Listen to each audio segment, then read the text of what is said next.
Om Shanti. Good morning. 18 जुलाई 2023 की मुरली। मीठे प्यारे बाबा हम बच्चों से कह रहे हैं, मीठे बच्चे, तुम इस रूहानी यूनिवर्सिटी में आए हो बुद्धू से बुद्धिवान बनने। बुद्धिवान अर्थात पवित्र, पवित्र बनने की पढ़ाई तुम अभी पढ़ते हो। बाबा हम बच्चों से प्रश्न पूछ रहे हैं, बुद्धिवान बच्चों की मुख्य निशानी सुनाओ। उत्तर है, बुद्धिवान बच्चे ज्ञान में सदा रमण करते रहेंगे। उन्हें मौलाई मस्ती चढ़ी हुई होगी। उनकी बुद्धि में सारे सृष्टि चक्र की नॉलेज रहती। नशा रहता कि हमारा बाबा हमारे लिए परम धाम से आया हुआ है। हम उनके साथ परम धाम में रहते थे। हमारा बाबा ज्ञान का सागर है। हम अभी मास्टर ज्ञान सागर बने हैं। हमें वह मुक्ति, जीवन मुक्ति का वर्षा देने आए हैं। आज गीत है, कौन आया मेरे मन के द्वारे। ओम शांति। जीव की आत्मा जानती है कि हमारा परम पिता परमात्मा हमको सम्मुख पढ़ा रहे हैं, वह राजयोग सिखला रहे हैं। तो जैसे कि यह ईश्वरीय यूनिवर्सिटी ठहरी। यूनिवर्सिटी इसको क्यों कहते हैं? ऐसे नहीं, और जो भी सब यूनिवर्सिटीज़ हैं वह यूनिवर्स के लिए हैं, नहीं।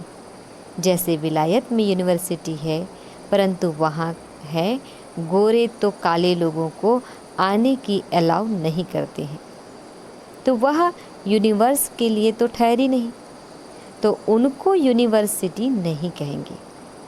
यहाँ तुम बच्चे जानते हो, यह सच्ची सच्ची ईश्वरीय यूनिवर्सिटी है, परंतु कोई भी समझ नहीं सकते क्योंकि बुद्धू हैं।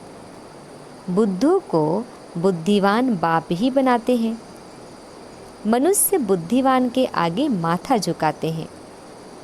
देवी देवताओं को, सन्यासियों आदि को माथा झुकाते हैं। सन्यासी पवित्र हैं तो जरूर बुद्धिवान ठहरे, पवित्रता को अच्छा मानते हैं। यह विकार ही मनुष्य को हैरान करते हैं। इसलिए पवित्र रहने वाले सन्यासियों को गृहस्थी लोग बुद्धिवान समझते हैं और उनके चरणों में झुकते हैं। बस सन्यासी लिबास देखा और झट माथा झुकाएंगे। अभी तो उन्हों का मान कम हो गया है, इसलिए संभाल कर कदम उठाते हैं। आगे तो सन्यासियों को देख झट ऑफर करते थे, स्वामी जी हमारे घर पर चलो। अभी तो टू मच हो गए हैं और तमो प्रधान बन पड़े हैं, इसलिए जो बहुत नामी ग्रामी हैं उनका ही मान होता है। बड़े आदमी भी उनको माथा झुकाते हैं। क्यों? पढ़े लिखे तो सन्यासियों से भी जास्ती हैं, परंतु वह पवित्र है, सन्यास किया है, इसलिए बुद्धिवान माने जाते हैं। अभी तुम बुद्धिवान बनते हो। तुम अभी रचयिता और रचना के आदि मध्य अंत को जानते हो, परंतु तुम्हारे में भी सभी को इतना नशा नहीं है। नशा चढ़ने में भी टाइम बहुत लगता है। पूरा नशा तो अंत में ही रहता है। अभी जितना जितना तुम पुरुषार्थ करते हो उतना नशा चढ़ता जाता है।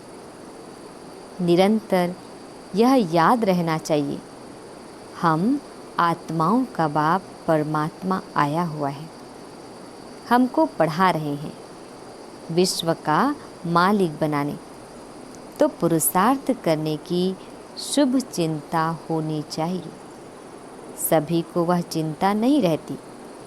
यहाँ सुनते समय नशा चढ़ा, यहाँ से बाहर निकला और खेल खलास। नंबरवार है ना।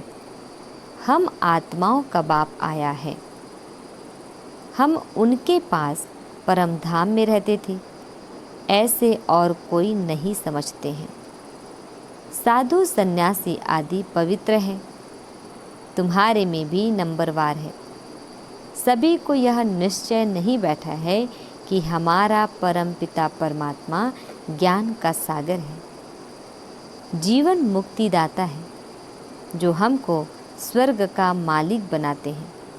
यहाँ से पाँव बाहर निकाला और वह खुशी गुम हो जाती है। नहीं तो तुम बच्चों को कितनी खुशी रहनी चाहिए। मैंने भी इस तन का आधार लिया है, नहीं तो राजयोग कैसे सिखलाऊं। मुझे अपना शरीर नहीं है। मंदिरों में देखेंगे तो सबको अपना शरीर है, मैं तो अशरीरी हूँ।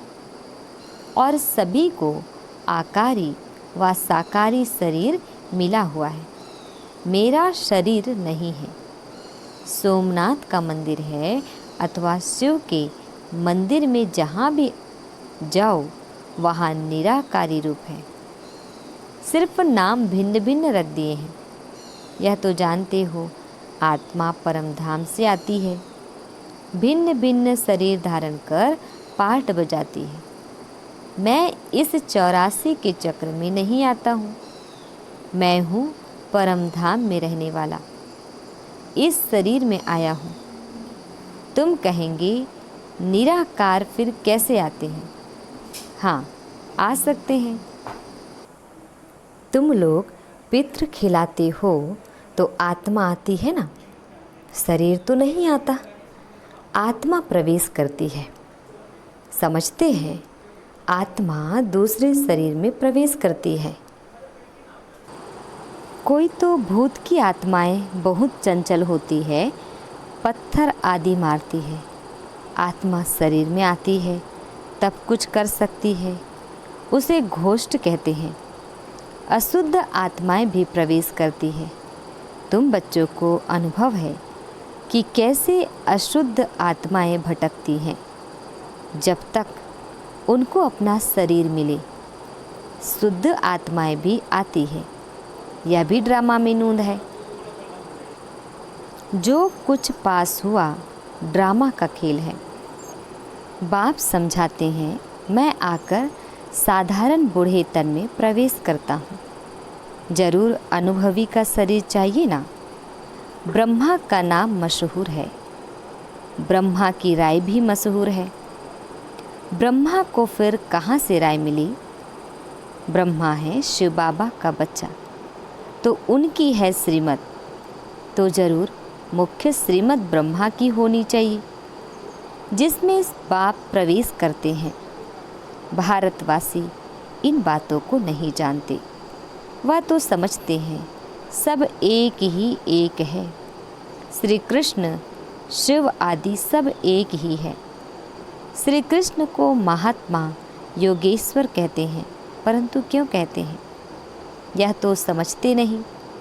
श्री कृष्ण की आत्मा अभी ईश्वर द्वारा योग सीख योगेश्वर बन रही है। कितना गुप्त राज है। मनुष्य तो कह देते परमात्मा नाम रूप से न्यारा है, उनका शरीर है नहीं।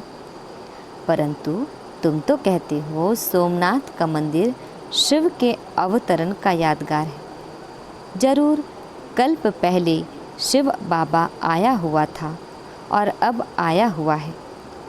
फिर द्वापर में उनकी भक्ति शुरू होती है, शिवरात्रि मनाते हैं। बाप बैठ समझाते हैं, तुम आत्माएं परमधाम से आई हो पाठ बजाने। आत्मा अविनाशी है, इसमें 84 जन्मों का पाठ भरा हुआ है। जैसे बाप पुराने शरीर में आए हैं, वैसे तुम भी पुराने शरीर में हो। बाबा इस पुराने शरीर से लिबरेट कर नया देते हैं। युक्ति बतलाते हैं कि कौड़ी तुल्य से हीरे तुल्य कैसे बनो। गाते भी हैं माशरुक एक। बाप कहते हैं, मैं परमधाम का रहवासी हूँ, तुम भी परमधाम में रहने वाले हो। मैं पुराने शरीर में आया हूँ, तुम्हारा भी 84 जन्मों के अंत का यह पतित तन है। तुम भी अपने को आत्मा समझो। हमने 84 जन्म भोग पूरे किए हैं। अभी फिर नई दुनिया में हमको नया शरीर मिलेगा, तो कितनी खुशी में रहना चाहिए। नंबरवार है, कोई तो बिल्कुल ही डल हेड है। माया ने बिल्कुल ही पत्थर बुद्धि बना दिया है। जैसे गरम तवे पर पानी डालो तो बिल्कुल ही सूख जाएगा, ऐसे तत्ते तवे हैं, गरम तवे हैं। अरे तुम अपने को सिर्फ आत्मा बाप की संतान समझो, वह भी नहीं समझते। अगर समझते तो आश्चर्यवत भागंती क्यों हो जाती। माया बड़ी ज़बरदस्त है। कोई गफलत की और माया थप्पड़ मार देगी। अरे बाबा आया है वर्षा देने, फिर भी तुम भिखारी बनते हो।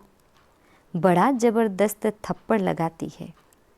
बाप तो थप्पड़ नहीं मारेंगे, माया थप्पड़ मार मुँह फेर देती है। ऐसे बहुत माया के थप्पड़ खाते रहते हैं। माया भी कहती है, तुम बाप को याद नहीं करते हो तो मैं मारती हूँ। माया को हुक्म मिला हुआ है, बुद्धिहीन को बुद्धिवान बनाना है, तो क्यों नहीं सर्विस करते हो। क्या अब तक माया के मोचरे खाते रहना है। बहुत मोचरा खाते रहते हैं, कोई को क्रोध का, कोई को मोह का मोचरा। बाप कहते हैं, तुम सब कुछ सरेंडर कर ट्रस्टी हो रहो। विकार भी दान में दिया, फिर काम में क्यों लाते हो। विकारों का तो कोई रूप नहीं है। धन के लिए कहेंगे ट्रस्टी हो रहो, भल काम में लगाना, परंतु बहुत संभाल से, बाप की श्रीमत से। पैसे से कोई ऐसा विक्रम नहीं करना, नहीं तो उनका बोझा सारा तुम्हारे सिर पर चढ़ेगा। माया बड़ी तमोप्रधान है, वह भी जानती है। यह बाप को ठीक रीति याद नहीं करते हैं, इसलिए मारो इनको घूसा। माया कहती है, अगर बाप और वर्षे को याद नहीं करेंगे तो मैं थप्पड़ मार दूंगी। बहुत बच्चे लिखते भी हैं, बाबा माया ने थप्पड़ मार दिया। बाबा भी लिखते हैं, हाँ बच्चे, माया को हुक्म मिला हुआ है, खूब थप्पड़ मारो, क्योंकि तुम मेरा बनते नहीं हो। तुमको सदा सुखी बनाने आया हूँ, तो भी तुम बच्चे याद नहीं करते हो।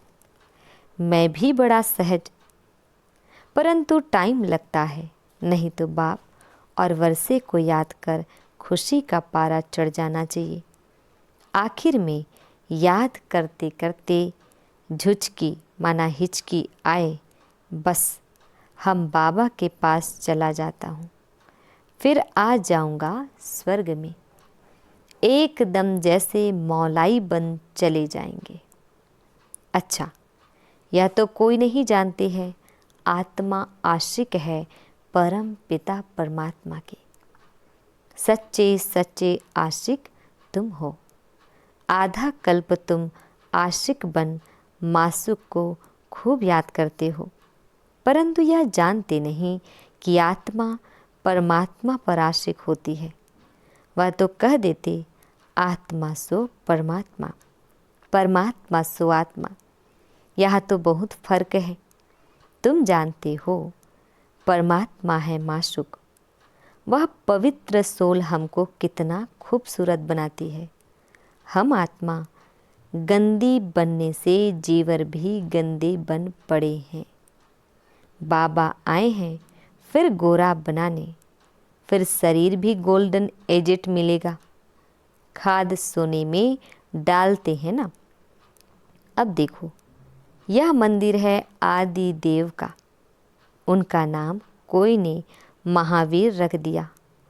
अर्थ कुछ नहीं जानते, हनुमान को भी महावीर कह देते हैं। अब कहाँ हनुमान, कहाँ फिर आदि देव को भी महावीर कह देते।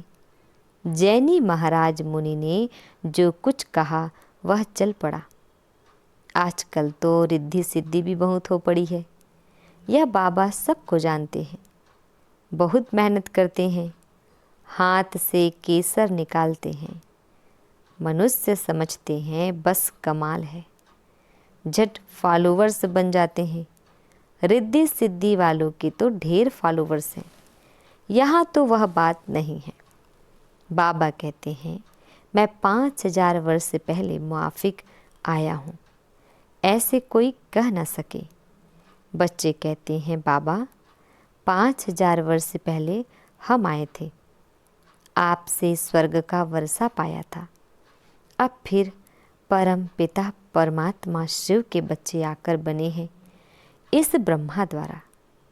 दुनिया है कलयुग में, कलयुग में ब्राह्मण कहाँ से आए? ब्राह्मण तो संगम पर चाहिए, पैर और चोटी संगम हुआ ना। शूद्र और ब्राह्मण का संगम, शूद्र से फिर ब्राह्मण बनते हैं। यह 84 का चक्र तो कोई नहीं जानते। तुम जानते हो, हम ब्राह्मण हैं, ब्रह्मा की औलाद, प्रैक्टिकल में बने हैं। उन ब्राह्मणों को तुम कह सकते हो तुम ब्राह्मण अपने को ब्रह्मा की औलाद कहलाते हो। अच्छा, ब्रह्मा का बाप कौन है? बता नहीं सकेंगे। डिब्बी में टिकरी, बस हम ब्राह्मण ही भगवान हैं। तुम सब भक्त थे, अब कहते हो हम लक्ष्मी को वरने लायक बन रहे हैं। इसमें पुरुषार्थ चलता है। समझो हम परमधाम से आए हैं, अभी बाबा फिर वापस ले जाने लिए आए हैं। हम भी ब्रह्मांड के मालिक हैं। बाबा भी पुराने तन में आए हैं, हम भी पुराने तन में हैं। बाप कहते हैं हमको भी पुराना तन लेना पड़ता है। अब मुझ बाप को याद करो तो विकर्म विनाश होंगे। टाइम भी देते हैं। पांडव गवर्नमेंट की सर्विस कम से कम 8 घंटा होनी चाहिए। राजयोग सिखलाना है, शंख ध्वनि करनी है। तुम श्रीमत से भारत को खास और दुनिया को आम स्वर्ग बनाते हो। स्वर्ग में सिर्फ तुम आते हो और धर्म वाले नहीं आते। ब्राह्मण, देवता, क्षत्रिय, वैश्य, शूद्र, इसको विराट स्वरूप कहा जाता है। एक विराट रूप का भी चित्र बनाना चाहिए जो मनुष्यों को सहज समझ में आए। विष्णु को विराट स्वरूप में ले आए हैं। चित्र तो जरूर चाहिए ना। स्कूल में भी चित्र रखते हैं ना, नहीं तो बच्चा क्या जाने हाथी क्या होता है। चित्रों पर दिखाते हैं। तो यह भी 4 युग है, अब कलयुग है। जरूर चक्र फिरेगा। ब्राह्मण तो संगम पर होते हैं, बाकी है जिस्मानी ब्राह्मण, पंडे। वह ब्रह्मा मुख वंशावली नहीं है। ब्रह्मा मुख वंशावली को तो दादे से वर्षा मिलता है, उन ब्राह्मणों को वर्षा कहाँ मिलता। इन बातों को तो तुम्हारे में भी नंबरवार समझ सकते हैं। अच्छा, मीठे प्यारे बाबा, हम बच्चों को बड़े ही प्यार से विश कर रहे हैं। मीठे मीठे शिकिल दे बच्चों प्रति माता पिता बाप दादा का याद, प्यार और गुड मॉर्निंग। रूहानी बाप की रूहानी बच्चों को नमस्ते। हम रूहानी बच्चों की रूहानी बाप दादाजी को याद, प्यार, गुड मॉर्निंग और नमस्ते। शुक्रिया बाबा, शुक्रिया शुक्रिया। आज हम बच्चों को धारण करना है। फर्स्ट पॉइंट है, बुद्धि से सब कुछ सरेंडर कर ट्रस्टी हो रहना है। बहुत संभाल से श्रीमत प्रमाण हर कार्य करना है। सेकंड पॉइंट है, बाबा और वर्षे को याद कर अपार खुशी का अनुभव करना है। बाबा की याद में मौलाई बन जाना है, सच्चा आशिक बनना है। बाबा हम बच्चों को वरदानों से नवाज रहे हैं। समाने और समेटने की शक्ति द्वारा एकाग्रता का अनुभव करने वाले सार स्वरूप भव। डिटेल है, देह, देह के संबंधों व पदार्थों का बहुत बड़ा विस्तार है। सभी प्रकार के विस्तार को सार रूप में लाने के लिए समाने व समेटने की शक्ति चाहिए। सर्व प्रकार के विस्तार को एक बिंदु में समा दो। मैं भी बिंदु, बाप भी बिंदु। एक बाप बिंदु में सारा संसार समाया हुआ है। तो बिंदु रूप अर्थात सार स्वरूप बनना माना एकाग्र होना। एकाग्रता के अभ्यास द्वारा सेकंड में जहाँ चाहो जब चाहो बुद्धि रूपी स्थिति में स्थित हो सकती है। स्लोगन, जो सदा रूहानियत की स्थिति में रहते हैं वही रूहानी गुलाब है। ओम शांति।